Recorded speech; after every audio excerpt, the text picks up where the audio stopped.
Bonjour et bienvenue dans cette mini-série Mon livre préféré de Zola. Donc aujourd'hui je vais vous parler du livre Au bonheur des dames et mes collègues vous parleront de leur livre préféré dans les semaines à venir.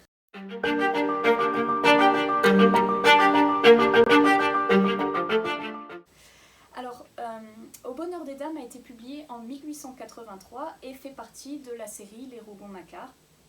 Il s'agit du 11e volume de cette série et le livre s'inscrit dans le courant du naturalisme, c'est-à-dire que Zola cherche à dépeindre avec exactitude la société qui l'entoure.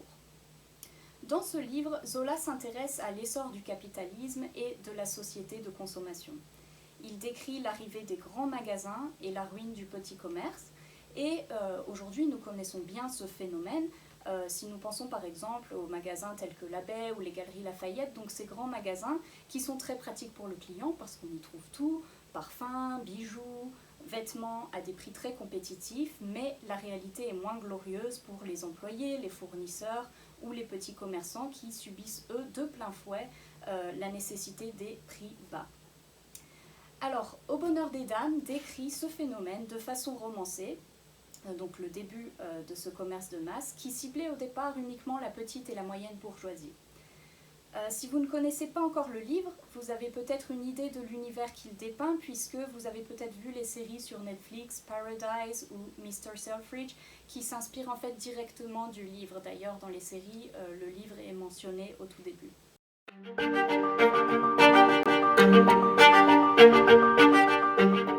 Donc, puisque Zola cherchait à faire un tableau de la réalité sociale de son époque, il s'appuie pour écrire son livre sur les changements importants qu'il observe à Paris, et notamment à Paris l'ouverture de deux grands magasins, le Bon Marché et aussi le Louvre, mais également des grands travaux qui sont entrepris par le baron Haussmann, qui agrandit la ville et crée de grands boulevards.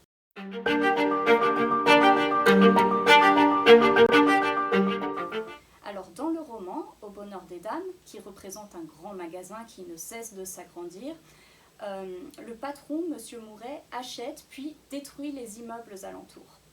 Et ça lui permet d'élargir la surface de son magasin et de créer de nouveaux rayons.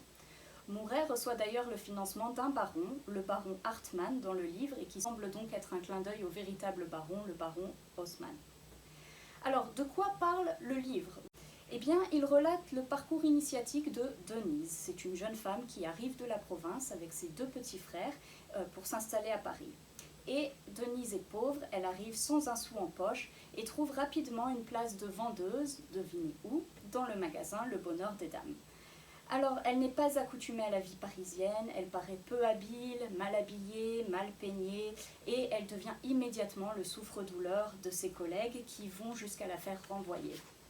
Mais, à force de persévérance et de travail acharné, elle parvient à conquérir la direction et à se faire réembaucher. Elle deviendra d'ailleurs la reine du magasin puisqu'elle détiendra au final une influence considérable sur la direction. Son règne, puisque c'est le terme qui est utilisé dans le livre, est annoncé au chapitre 12 et est accueilli positivement par tous les employés et également ses bourreaux d'avant, puisqu'elle obtient des faveurs pour les employés, de nombreuses améliorations, par exemple une caisse retraite, un médecin du travail, de meilleurs repas, etc. Donc elle est vraiment beaucoup appréciée.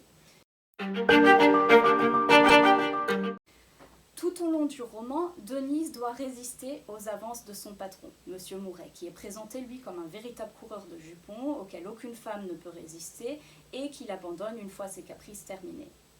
À la toute dernière page, alors que Denise n'a plus rien à prouver, elle a déjà gravi tous les échelons au magasin, eh bien, elle accepte enfin sa demande en mariage et Mouret aura en fait fini par tomber véritablement amoureux d'elle. Denise est donc présentée comme une jeune fille vertueuse, pleine de courage, gaieté, simplicité et douceur, ce qui l'aura menée à son succès. La réalité dépeinte dans le livre, c'est aussi celle du combat des petits commerces qui se trouvent forcés de s'incliner face au bonheur des dames et de mettre la clé sous la porte. Alors par exemple, quand Denise arrive en ville, elle arrive chez son oncle, l'oncle Baudu, qui tient avec sa femme une boutique. Mais la concurrence du bonheur des dames les a laissés sans clientèle et vraiment dans l'impossibilité d'embaucher leur nièce et de subvenir à leurs besoins. Alors au fil du livre, cette famille perd absolument tout. au profit du bonheur des dames. Elle perd ses clients et donc son gagne-pain. Ils perdent leur fille également, qui meurt d'un chagrin d'amour après que son fiancé soit tombé amoureux d'une vendeuse du bonheur des dames. La mère meurt peu après la fille, et puis le père, donc l'oncle de Denise, est complètement endetté et finalement il perd sa boutique. Et Denise sera le témoin absolument impuissant face à cette déchéance. Alors, aux difficultés des petits commerces, le bonheur des dames est présenté, lui, comme une véritable machine qui engloutit absolument tout, des petits commerçants à ses propres employés. Donc en plus d'écraser les boutiques des alentours, comme celle de l'oncle Baudu, le magasin ne se soucie guère de son personnel.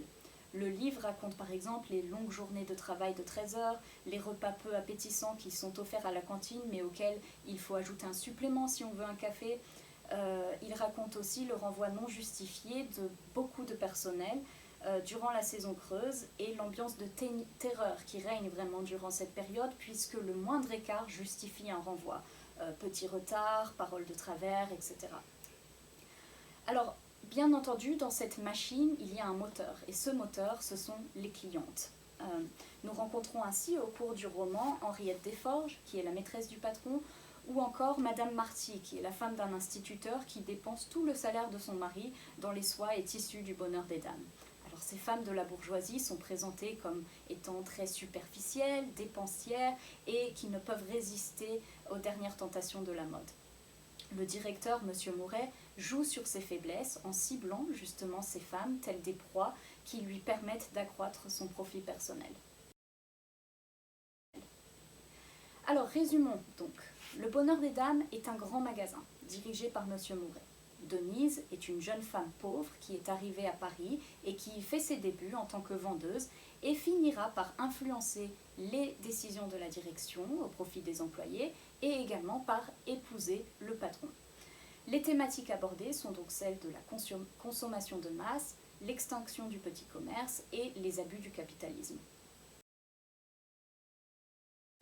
Alors pourquoi ai-je aimé ce livre ? Eh bien, comme je le disais au début, je pense que de par son sujet, il résonne très fortement dans notre société actuelle. Les injustices et les inégalités liées au libéralisme économique et à l'appât du profit font aujourd'hui de plus en plus criantes. Par ailleurs, lire Zola permet toujours un retour dans l'histoire, même si bien entendu tout est romancé. Il veut faire une peinture de son époque, mais la romance énormément. Mais ça permet quand même de comprendre une certaine réalité sociale d'une époque, à la fois éloignée dans le temps et pourtant, comme on le découvre, contemporaine du fait des enjeux qui sont soulevés. Le bonheur des dames, tout en abordant une dure réalité, offre par moments un ton assez léger, ou plus léger que d'autres livres de Zola. Nous ne sommes pas dans les mines, mais dans un grand magasin qui vend de belles choses. Et en plus, l'histoire se termine bien pour l'héroïne, qui elle laisse le lecteur sur une note positive, malgré un monde tout à fait ennemi. Alors voilà ce que j'avais à dire pour le bonheur des dames, et on se retrouve bientôt pour un prochain épisode. D'ici là, n'oubliez pas de souscrire à notre chaîne YouTube. Merci.